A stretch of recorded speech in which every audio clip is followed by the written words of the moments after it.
And Kamal garu, and whenever we talk about films or something like మీరు అంటే సపరేట్గా ఇప్పుడు డాన్స్ గురించి ఒక మూవీ చేస్తారు లైక్ ఇప్పుడు అంతకుముందు మేము ఆవకాయ బిర్యానీ చూసి like felt a good movie అనుకుంటాం. అప్పుడప్పుడు చూస్తే ఇప్పుడు మీరు కాటం రాయుడులో కనిపిస్తారు, తర్వాత అర్జున్ రెడ్డిలో ఇలా హౌ యూ సెలెక్ట్ అంటే ఏదైనా రోల్ కానీ? No, I think it's journey with people అండి. నేను అంటే see I'm an architect also. So నేను బిల్డింగ్స్ డిజైన్ చేసినప్పుడు అంతే. నాకు చాలామంది క్లయింట్స్ కానీ లేకపోతే ఈవెన్ ఫిలిమ్స్లో కూడా ఈ పర్టికులర్ రోల్ చేస్తే బాగుంటుంది ఏదో అన్నప్పుడు I look at who are the people are involved in it. It's not about whether it's coming from big production, small production, లేకపోతే వీళ్ళు ఏమైనా మనకి ఈ సినిమాతోటి మనకి అంత క్యాల్కులేషన్ చేయను.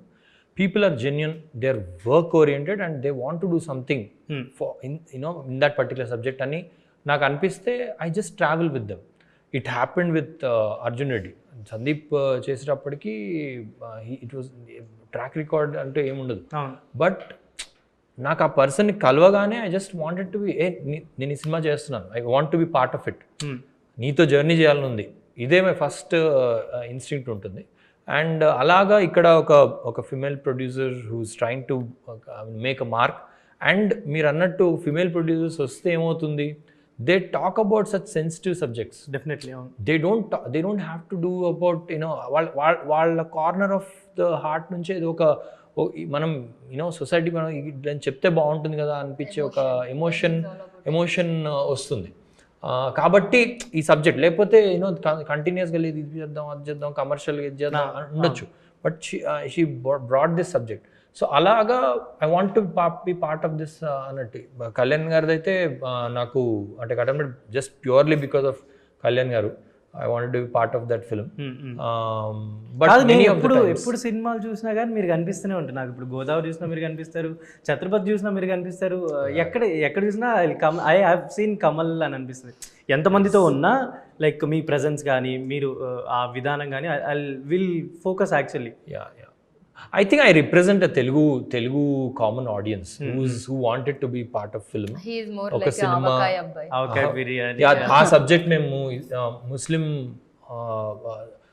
అప్పటి వరకు మాకు అంటే నెవర్ ఇన్ తెలుగు హిస్టరీ ఒక ముస్లిం పేరు పెట్టుకొని ఒక హీరో కూడా యాక్ట్ చేయలేదు.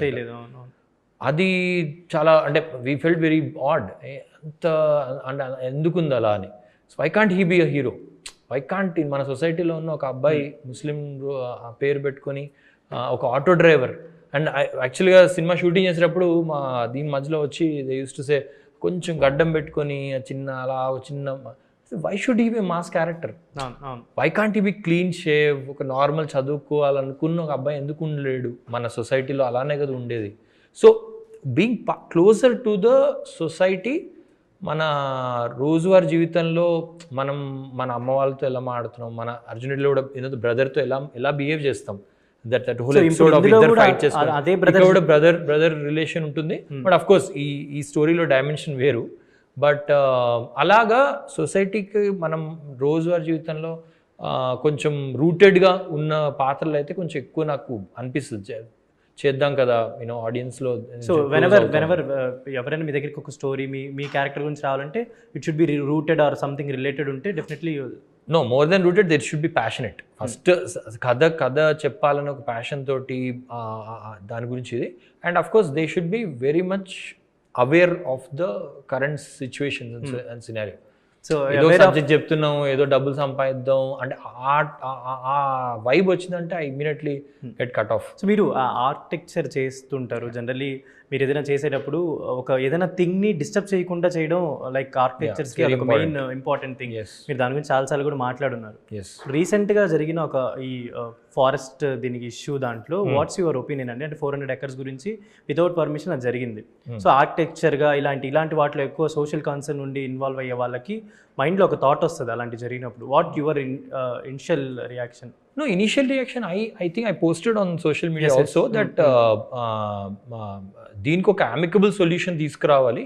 See వన్య ప్రాణులు, వన్య జీవులు ఇవన్నీ అని మనం మాట్లాడుతున్నాం కానీ who are the people who are causing this entire thing? The people who are posting about it also. మనం ఇంతమంది పిల్లలు ఎందుకు ఆడుతున్నాం, మనం అసలు మనం what are we are also parasites, right? అవునవును. సో నాకు as an architect whenever we think of it, I always think about మన సొల్యూషన్ ఏంటి. మనం బిల్డింగ్స్ కడుతున్నాము, హై రైజెస్ కడుతున్నాము, దానికి శానిటరీ మనం నీళ్ళల్లో రేపొద్దున ఇంతవరకు ఎందుకండి మనం మాట్లాడుతున్న వాళ్ళందరము రేపొద్దున మనం చేస్తున్న ఏదైతే ఇది ఉంటుందో శానిటరీ ఇది వేస్ట్ అవి రివర్లో ఎందుకు వేస్తున్నారని ప్రతి అపార్ట్మెంట్ వచ్చి అక్కడ ధర్నా చేయమని చెప్పండి.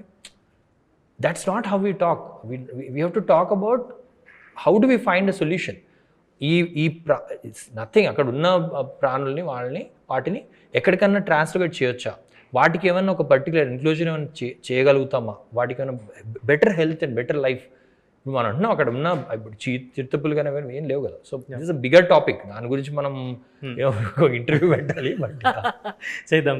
అండ్ సుమయారెడ్డి గారు, సో యువర్ వర్కింగ్ ఎక్స్పీరియన్స్ ఈ మూవీ అంతా ఇప్పుడు April 18th రాబోతుంది కాబట్టి మీకు ఎలాంటి ఒక ఎక్స్పీరియన్స్ ఇచ్చింది ఈ వర్కింగ్ అంటే ఏం చెప్తారు? ఎక్స్పీరియన్స్ వావ్, అన్ని రకాలుగా. బికాజ్ నాకు this is my first film. I got opportunity to learn something from everyone. Not only Prithvi and Kamal garu, మా ఫాదర్గా చేసిన రాజీవ్ కనకాల గారు కావచ్చు, ఆమని గారు ఫుల్ లెంత్ రోల్ ఈ సినిమాలో ఎక్కడ నాపేస్తున్నారు ఆయననేం చంపట్లేదు ఫుల్ ఉన్నారు. అండ్ ఇంకొక ఫైనల్ క్వశ్చన్, యాక్చువల్లీ మీరు ప్రొడ్యూసర్ కాబట్టి ఇప్పుడు మ్యూజిక్ డైరెక్టర్ రదన్ కదా, you have given extraordinary songs, కానీ ఒక చిన్న 2-3 కంప్లైంట్స్ ఇంతకు ముందు కూడా ఉన్నాయి. అంటే లైక్ సిట్టింగ్స్ పరంగా, బ్యాక్గ్రౌండ్ స్కోర్ పరంగా కొంచెం డిలేస్ జరుగుతాయని ఒక మాట అయితే నేను విన్నాను, చాలా మంది ఓపెన్గా కూడా చెప్పారు. So your working experience with him అంటే ఏం చెప్తారు? ఇట్స్ రియలీ వండర్ఫుల్ అండి. అంటే మామూలుగా ఆయన మీద ఉన్న కంప్లైంట్ వచ్చేసి టైంకి మనకు డెలివరీ అవ్వదు. నాకు అలాంటి ఇబ్బంది ఏం అలా హ్యూజ్ ప్రాబ్లమ్ అనిపించలేదు. Since I told you that my father is Shiva, so probably he handled everything so well. So April 18th me team మొత్తానికి ఒక మంచి రెస్పాన్స్ రావాలి. డెఫినెట్లీ మీరు ఏదైతే అనుకున్నారో ఒక మెడికల్ స్ట్రీమ్లో జరుగుతున్న ప్రాబ్లమ్స్ గురించి చెప్పాలి ఓపెన్గా అని అనుకుంటున్నారో, డెఫినెట్లీ అది అందరికీ రీచ్ అవ్వాలనుకుంటున్నాను. This is Sharath signing off from Telugu.